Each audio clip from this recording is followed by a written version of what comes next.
जय हिंद साथियों, मैं अपने इस वीडियो में आपका पुनः स्वागत करता हूं। दोस्तों, इस वीडियो के माध्यम से हम ये समझेंगे कि ऊर्जा के विभिन्न रूप। वैसे ऊर्जा के कई रूप होते हैं, विभिन्न रूप होते हैं, तो आज हम इन्हीं के बारे में डिस्कस करेंगे। पहले हम ये समझ लेते हैं कि ऊर्जा क्या होता है। तो कार्य करने की क्षमता को हम ऊर्जा कहते हैं, अर्थात जितना हम ज़्यादा काम कर लेते हैं वही हमारा ऊर्जा कहलाता है। देखिए, हम यहाँ बात आती है कार्य करने की क्षमता, अर्थात कहने का मतलब यह है कि जितना ज़्यादा अधिक हम काम करते हैं, इसका मतलब है कि हमारे पास उतनी ज़्यादा एनर्जी होती है। अगर आपके पास ज़्यादा एनर्जी होती है तो आप ज़्यादा देर तक काम कर लेते हो। अगर आपके पास कम एनर्जी होती है तो आप बहुत कम समय तक के लिए आप काम कर पाते हो। तो ये होता है दोस्तों ऊर्जा। अब ऊर्जा के विभिन्न रूप हैं, तो पहला नंबर आता है दोस्तों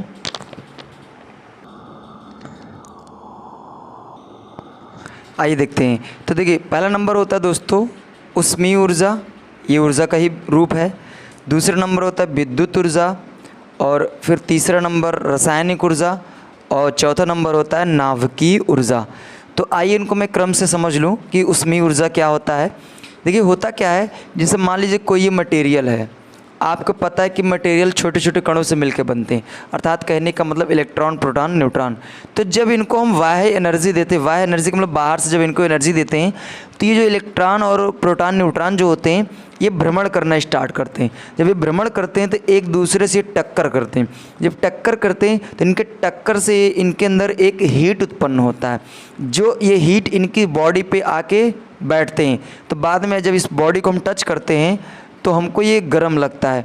तो यहाँ पे जो हीट आके बैठा है दोस्तों, उसी को हम लोग बोलते हैं ऊष्मीय ऊर्जा। ऊष्मीय ऊर्जा का मतलब यह है कि किसी पदार्थ के अंदर उपस्थित अणुओं की टक्कर से जो एनर्जी उत्पन्न होती है, उसको हम लोग बोलते हैं ऊष्मीय ऊर्जा। अगला नंबर आता है दोस्तों इलेक्ट्रिक एनर्जी, अर्थात विद्युत ऊर्जा।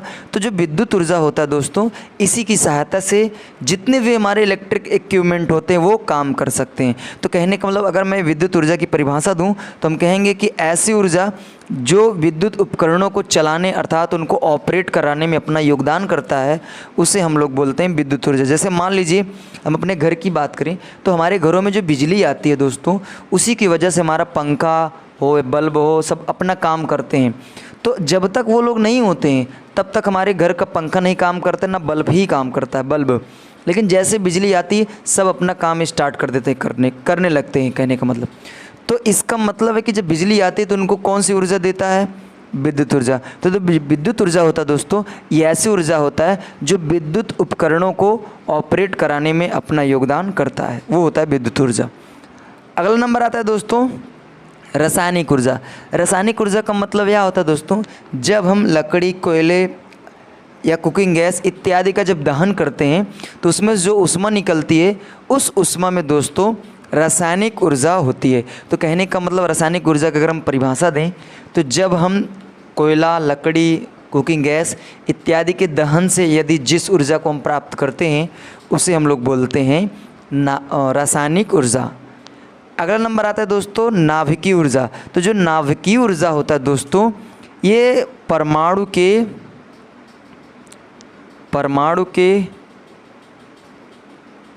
नाभिक के विघटन की वजह से प्राप्त होता है। विघटन का मतलब होता है दोस्तों, यानी परमाणु में जो नाभिक होते हैं, जब वो किसी कारण से टूटते हैं तो उनके अंदर जो एनर्जी उत्पन्न होती है टूटने के बाद, उसी को हम लोग दोस्तों बोलते हैं नाभिकीय ऊर्जा। उम्मीद करूँगा दोस्तों ऊर्जा क्या चीज़ होता है, ऊर्जा के कितने प्रकार होते हैं, आपको अच्छे वे में बताने का प्रयास किया। आगे मिलेंगे दोस्तों नेक्स्ट वीडियो में, तब तक के लिए जय हिंद।